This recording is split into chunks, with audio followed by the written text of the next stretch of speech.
Merci, Monsieur le Président. Chers collègues, Monsieur le rapporteur, d'abord, je tiens à vous féliciter pour cet excellent rapport.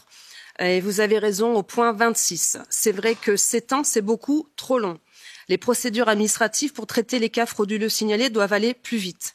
On le voit avec le parquet européen qui ouvre une enquête sur l'achat des vaccins par Madame von der Leyen et puis silence total.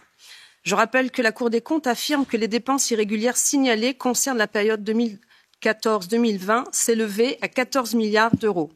14 milliards d'euros qui feraient bien beaucoup de bien à notre budget français.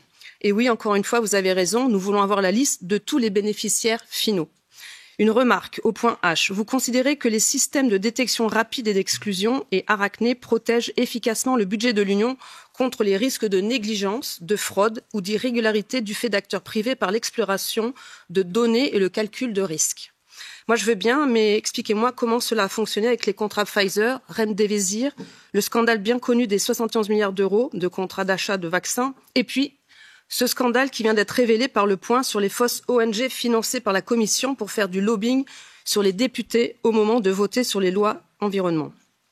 Est-ce que ce système ont été détectés et pourquoi ils n'ont rien détecté sinon ni risques, ni données curieuses. Et s'ils ont été détectés, ces risques, qui a outrepassé la recommandation du système ou validé la dépense? Je tiens aussi à souligner le travail de la commission compte qui a débusqué ces contrats litigieux.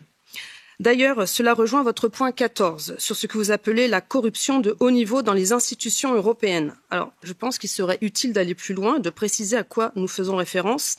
Comme je l'ai dit, je pense moi à ces contrats de Pfizer, nous pensons à ces subventions de ces ONG comme je viens de signaler. Est-ce que vous pensez à d'autres scandales? Ça serait utile de les mettre sur la table. Concernant votre point I sur l'intelligence artificielle, vous avez tout à fait raison encore de noter que Bruxelles devrait l'utiliser.